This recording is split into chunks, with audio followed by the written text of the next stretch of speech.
बापरे काय डेंजर चित्र आहे त्याच्यावरती.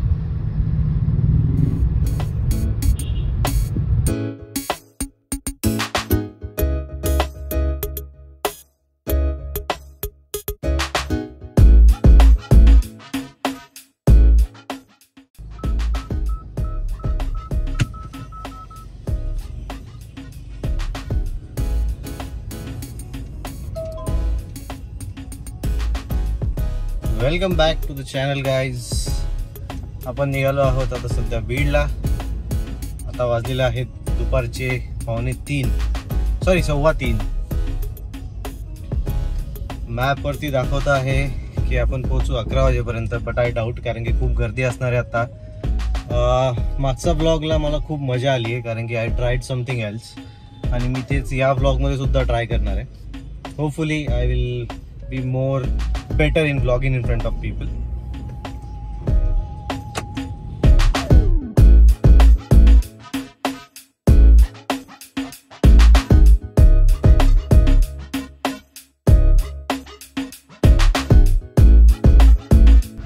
मी या गोष्टीबद्दल बोलत होतो आपल्याला की आपल्याला खूप बेकार ट्रॅफिक लागणार आहे. Pune is a funny city. म्हणजे सगळे मायग्रंट्स आहेत, सगळे बाहेरच्या शहरातून आलेले आहेत, आणि इथे ऑब्व्हियसली जॉब्स वगैरे त्याच्यामुळे दिवाळीमध्ये ना खूप पुणे रिकामं होऊन जातं. आपल्याला दाखवत होतं आधी 5.5 तास आणि आता दाखवत आहे 6 तास. Difficult but I enjoy it.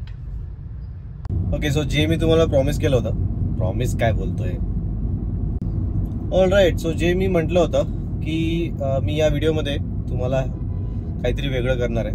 So जे आपण शॉर्ट्स घेतो व्हिडिओचे, जे अँगल्स मी क्रिएट करतो वेगवेगळे, which still I am learning, त्याच्यामध्ये एका शॉर्टमध्ये बराच वेळेस ते काम होत नाही. त्याला वेगवेगळे शॉर्ट्स घ्यावे लागतात, किंवा मग मला ते बोलणं आपलं एवढं हे नाही ना, मी काही ॲक्टर वगैरे नाही. सो ते व्हिडिओमध्ये कधी कधी नीट येतं, कधी कधी नीट येत नाही. सो किंवा बऱ्याच वेळेस असं होतं की मी काय बोलतोय काहीतरी तिसरीकडेच बोलतो, चुकीचे शब्द वापरतो. ते व्हिडिओ बघितल्यावर कळतं. त्यावेळेस तर जाणीव पण होत नाही की आपण कुठला शब्द बोललाय, कुठला शब्द नाही बोललाय. सो मी या व्हिडिओमध्ये ट्राय करेल की माझ्या ज्या चुका झालेल्या आहेत ना आधीच्या पण, आणि या ब्लॉगमध्ये सुद्धा ज्या चुका होतील ना त्या मी डिलीट नाही करणार. मी त्या पोस्ट करेल या व्हिडिओमध्ये. तुम्हाला कळेल म्हणजे की त्याच्या बॅकग्राऊंड प्रोसेस काय असते ती.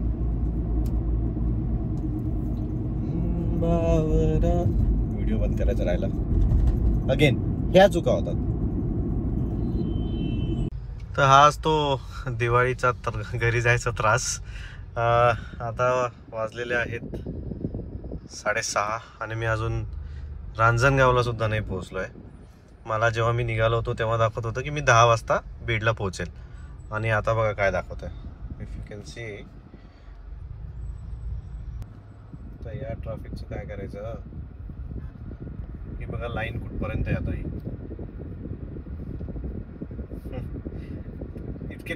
इतक्या वेळेपर्यंत ना इथे दाखवत होतं +10 मिनिट्स, +15 मिनिट्स, 30 मिनिट्स.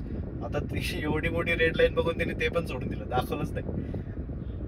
माहित नाही बोलतो या रेड लाईनला क्रॉस करायला किती वेळ लागेल. बापरे काय डेंजर चित्र आहे त्याच्यावरती. फायनली रांजणगाव पर्यंत तर पोहोचलो. आपली ती जी लाईन होती ना रेड, ही रांजणगाव पर्यंतच आहे. आता वाजलेत 7:30. Lot of traffic. Ganpati Bappa लवकर पोहोचव रे बाबा. आता ना रांजणगावच्या इथे मी जिथे ट्रॅफिक मध्ये अडकलो होतो, बराच वेळ उभा होतो. 5-10 मिनिटं झाले, आणि माझ्या या बाजूला म्हणजे को पॅसेंजर साईडला रस्त्याच्या कोपऱ्याला एकदम प्रॉपर असं गावठी नाव्याचं दुकान असतं ते होतं. आणि तिथे एक माणूस खूप धूळ उडत होती, त्याला दरवाजा वगैरे काहीच नव्हता, गर्दी होती त्याच्याकडे. आणि एक माणूस छानपैकी त्या लाकडाच्या खुर्चीवर बसून, तो माणूस ट्रॅफिक कडे फुल 10 मिनिटं एकाच जागेवर उभे असणाऱ्या ट्रॅफिक कडे बघत होता, आणि मागून त्याला तो न्हावी मसाज करत होता. मी 10 मिनिटं उभा होतो, 10 मिनिटं तो त्याला मसाज करत होता. मला इतकं जेलसी फील झाली ना, मला असं झालं अरे माणसा तुला काही म्हणजे किती सुखी आहे तू यार, किती सुखी आहेस. आता आता आपण जवळपास हे आलोय, रांजणगाव तर सोडलं तुम्ही बघितलं. आता आपण आलो आहे कुठे पोचलो यार,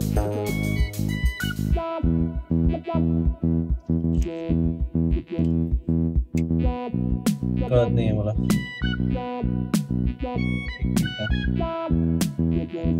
लागेल.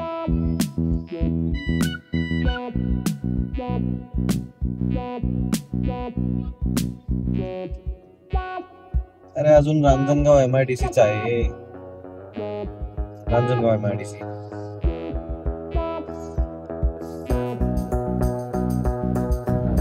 यो इट्स 8:45 वाजलेत आता आणि आपण नगरपर्यंत फायनली पोहोचलोय.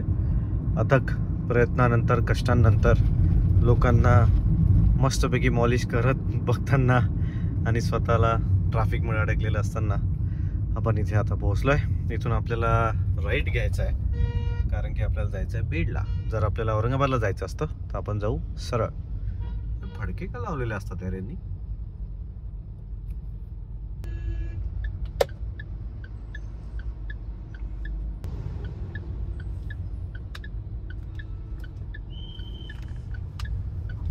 आणि आता इथून पुढे जो रस्ता आहे ना, मक्खन आहे, मक्खन. मी तुम्हाला दाखवेलच. हा ॲक्च्युली नगरचा बायपास आहे, जो नगरमध्ये आपल्याला जायची गरज पडत नाही. जबरदस्त रोड आहे. आपला धुळे सोलापूर कसा आहे औरंगाबाद जवळचा, त्याच कॅटेगरीमध्ये, but it's really nice. So I guess हा एक 20 किलोमीटरपर्यंत आहे. त्याच्यानंतर मग आपल्याला राईट घ्यायचा आहे.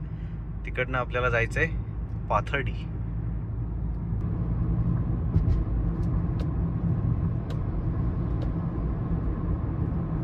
सो आपल्याला आता जेवायला थांबायचं आहे. तर कुठे थांबायचं ते आपण बघू, कारण की या रस्त्यावरती माझं काही ठरलेलं असं हॉटेल नाही आहे. 9 वाजलेत. That's okay, enough time for us. आपण एक 10च्या आसपास जेवूया जर चांगलं हॉटेल मिळालं तर. नाही तर थोडा उशीर होईल, बघूया.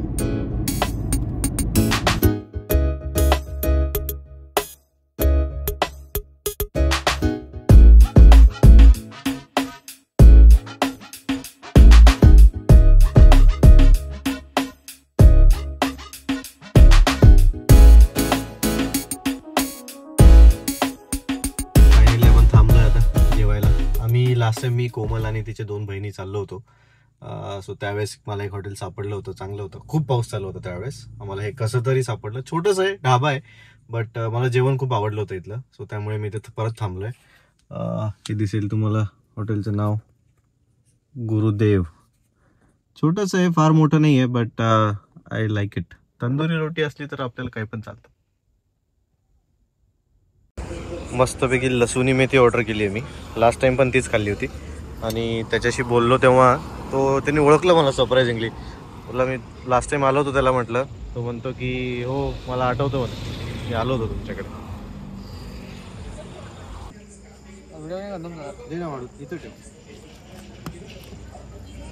जेवण होत सर, व्हिडिओ नाही का? नाही होत तर एवढं म्हणजे चालू ठेवतो. लास्ट टाइम पण हेच घेतली होती, मला आवडतं.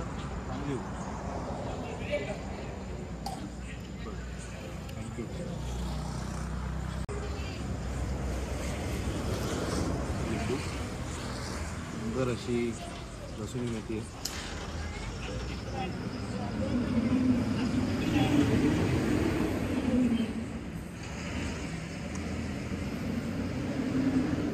चला फायनली जेवण झालं आपलं, उत्तम.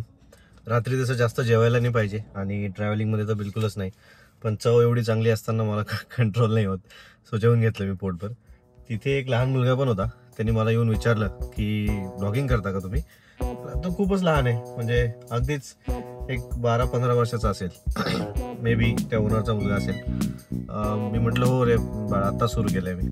म्हणे किती सबस्क्रायबर आहेत तुमचे. म्हणजे एवढं लहान लहान मुलांना पण माहिती आहे ती गोष्ट. आता त्याने सबस्क्रायबर विचारले मला. मी म्हटलं माझे 55. म्हणे बरोबर. तो गेला, मग रोटी घेऊन आला. म्हणे लाईक्स वगैरे येतात का. म्हटलं हां थोडेफार येतात. परत गेला, परत आला. आता येताना तो एका हातात अजून भात आणि एका हातात त्याचा फोन बघत आला. मला असं दाखवलं. आणि हे बघा माझे 265 सबस्क्रायबर झालेत. म्हटलं ओके नाईस. म्हटलं तू पण ब्लॉगिंग करतो का? म्हणे नाही मी असंच इकडे तिकडे सबस्क्रायबर काही व्हिडिओ असेल तर टाकतो आणि मग सबस्क्रायबर मिळवतो. म्हटलं नाईस. त्याला म्हटलं की मी पण आत्ता सुरू केलंय, काही टिप्स असेल तर दे. तो म्हणे की कॅची बनवा काहीतरी. म्हटलं बापरे, पण सही आहे. जेवण अगदी स्वस्त असतं इथं. मी जेवलो आहे आणि त्याचे एवढे पैसे झालेत 265 रुपये. सही आहे. चलो आता आपण निघूया. आता आपल्याला एक 2-2.5 तास दाखवत आहे. आता वाजलेत 11:15. होपफुली 1-1:30 पर्यंत मी पोहोचायला पाहिजे. रस्ताही चांगला आहे.